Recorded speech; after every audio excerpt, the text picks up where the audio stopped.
What's going on, guys? Right Bomby Teacher in the house, and I'm here with my GPL Week 3 team builder. Your Royal Bournemouth Bombies are taking on the Huddled Heracrossing and my good friend HuddledPenguin. We're doing this match live on Twitch. Spoiler alert, just to let you know, I'm actually re-recording this after the battle happened. I had it recorded originally and my audio messed up, so hopefully it's fixed, hopefully it's okay now. But yeah, so we're going to break down his team. I obviously do know what he actually brought, but you can see on the top row, that's the 6 I thought he would bring. Just to let you know, he actually didn't bring Espeon or Clefable, and he brought Entei and Persimmon instead. But we'll talk about his team, we'll talk about what he has, and how good they are, etc, etc, and we'll talk about what I brought against him. Alright. First up, of course, Megazord X, Monstrous Wallbreaker. Everybody knows it for Dragon Dance, Flare Blitz, Earthquake, and then one other move. Sometimes Roost, sometimes Defog, occasionally an additional coverage move. It's quad weak to rocks prior to Mega Evolving though, and it can get worn down, and it doesn't really do a lot in certain matches. You'll see actually, when you watch the battle, you'll see how little it actually did. But yeah. Clefable's next. Pretty familiar Pokemon to me, of course. I've used it in the PUL. I paired it up with Mega Sableye. It's a super bulky fairy type. Gets things like Calm Mind setup options. Can be Stealth Rocks. Can be Wish support with the Unaware ability. It does get punished pretty easily, though, once you figure out if it's physically defensive or specially defensive. So, it can be quite easily punishable. I feel like that's why Huddle didn't bring it to the match. Sizzle, one of his Z-Captains. Pretty unusual Z-Captain choice, to be honest. You don't really see Z-moves on Sizzle very often. Typically it's running with a Band or a Life Orb. Can be SD set with Bullet Punch. Gets coverage options, things like Knock Off, Superpower. Obviously it gets a U-turn. It is one of his few defoggers on his team, so I do expect him to want defog on it. So he may be forced to run more defensive a little bit to be able to live a hit so he can defog safely. Next up is his Mamoswine, super very powerful physical wall breaker, gets priority in Ice Shard, huge stab damage from Earthquake and Icicle Crash, and last move can be either Stealth Rocks or Knockoff, depends if he has rocks on another member of his team. Typically you see it with a Life Orb or a Choice Band. It can also be a Scarf. It's more likely to be a Life Orb set. I believe that's what he did bring against me. Next up is his other Z-Captain, super good Hazard Deterrent and Espeon due to Magic Bounce. Pretty fast, hits pretty hard. I was surprised he didn't bring it into the battle. But yeah, it typically runs like a Carmine or Spec set if he doesn't run Z-Move. Electros, relatively okay mixed attacker, typically run with Assault Vest.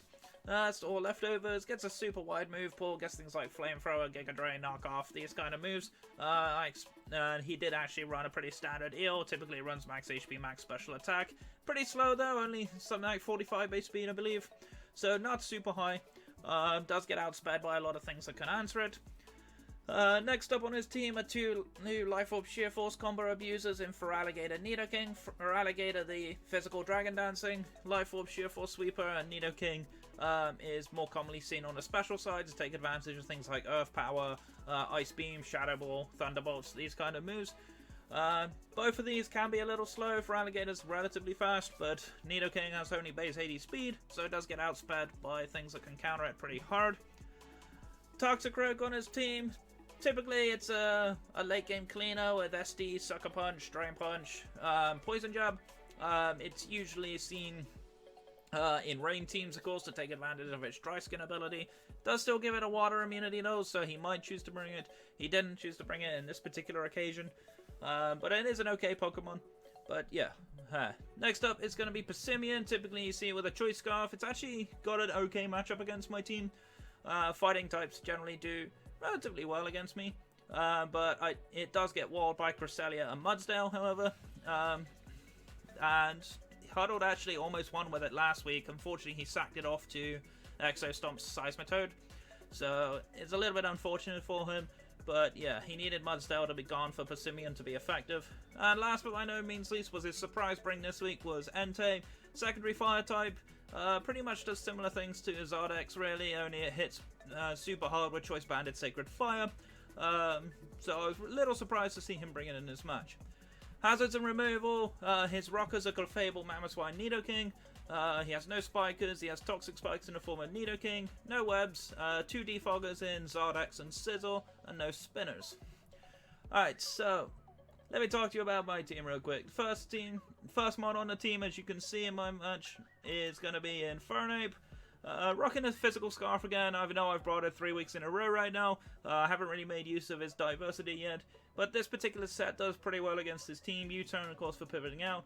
Flare Blitz hits a lot of his team pretty hard, especially the Sizzle. It does also two-shot the Mammoth Swine. Gunk Shot mostly there for Fable, and Earthquake for a lot of his ground weaknesses. Zardex, of course, weak to ground. Things like the Nidoking, the Toxicroak, the Entei, all weak to ground. Don't really like to take these hits very well.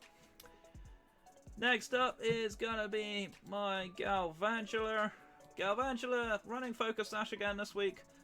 This set did pretty well last week against Agoshi, so I thought I'd bring a similar set again. Webs is really important for this week because of another mon on my team, which I'll talk to you about a little bit later. But the Web's idea is to slow down some of his team, particularly things like the Zardex, the Mammoth Swine, the Espeon if it comes, things like that. Entei is also relatively fast, and so is Persimmon if it's running Scarf. Volt Switch to pivot out. Giga Drain hits relatively okay. Two shots the Mammoth Swine comfortably. Bug Buzz for general stab. I brought a secondary Scarf for this week, just in case I needed it for Espeon mostly. I brought Hydreigon this week with Dark Pulse, Flash Cannon, Earth Power, U-turn. I could have run Defog on this thing if I needed it, but with the limited amount of hazards that's on Huddled's team, I didn't see the need for a Defogger. Defog actually probably hurts me more than it hurts him, so I opted not to run it. Dark Pulse, of course, hits the Espeon, Flash Cannon hits the Clefable, Earth Power hits a lot of his team, and U-turn to pivot out if I'm in a bad matchup. It's a pretty standard set, really, nothing too complicated with Hydreigon. Next up, making a return this week is Tentacruel. Tentacruel didn't have the best week in week 1, but it's coming back. It's got a bit more of an important role this week. Tentacruel's job really is to sponge a special hit from things like the Clefable or the Electros. Electros typically runs Giga Drain. I almost put Liquid Ooze on this in case of Giga Drain, but I feel like Clear Body was just as fine, so I didn't get any stat drops. Knockoff to get rid of items, particularly like the Assault Vest on the Eel, or maybe like a Life Orb on the Mammoth Swine if you tried to switch it in. Sludge Bomb hits the Clefable. Scald is pretty spammable against his team, and Rapid Spin in case he brought rocks. But last but not least, these are the two Pokemon that were the crux of this team, really. First up is going to be Mudsdale. After a really good performance last week, it comes again this week. Mudsdale is basically Persimmion's worst nightmare. This thing basically walls Persimmon all day long. Even if he keeps trying to spam close combat, it literally doesn't touch me. Plus the stamina boost, giving me an additional defense every time he attacks, and Rocky Helmet to make the Persimmon chip away at himself. Of course, it can hit things like the Scizor as well, which is the other reason it came. Stealth Rook, of course, to wear him down. Earthquake for general stab. Toxic to wear some of his bulkier Pokemon down. And Heavy Slam was a specific tech this week for Clefable. It actually ended up not coming this week, which I was impressed with. I was surprised he didn't bring it, but I think he might have been better off bringing it for some of my other Pokemon. But last but by no means least is my Heat set of the week this week. Is going to be Moondark the Cresselia. Running weakness policy this week. Now, he has a lot of mons on his team that have dark or ghost type moves. So it's when you think the Megazord gets crunched, you get knockoff on the Scizor, knockoff on the Mammoth Swine, Shadow Ball on Espeon, knockoff on Eel, crunch on Feraligatr, Shadow Ball on Nidoking, Sucker Punch on Toxicroak, knockoff on Persimmon. So there's plenty of opportunities for me to proc that weakness policy set. And with the Timid max speed, I speed tie with Mammoth Swine, so after Sticky Webs, I actually outspeed, and I guaranteed one-shot the Mammoth Swine with Energy Ball. This also means that I can actually have a chance to OHKO the Espeon with Shadow Ball. If he's the more bulkier Espeon set, he will live it, but typically with a Calm Mind set, it's a damage roll that's about 63% in my favor. So yeah, this thing basically cleans up his team. And you'll see in the battle how much work this thing actually did. I think you'll enjoy it. But yeah, notable absentees this week. I mentioned this in the battle as well. Mega Aero didn't come this week because of Scizor and Mammoth Swine.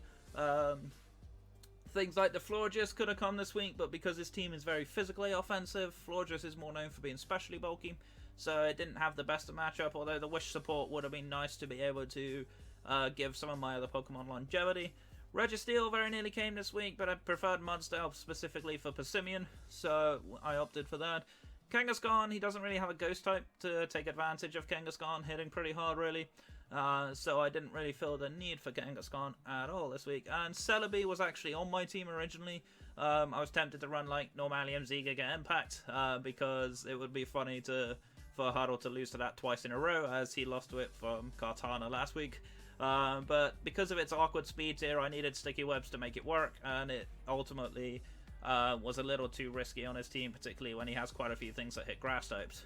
So yeah, that's my team for this week. Hope you guys enjoyed the battle. Oh, I certainly enjoyed it. I will see you guys very soon.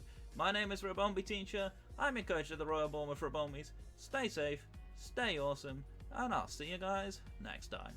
Take care now.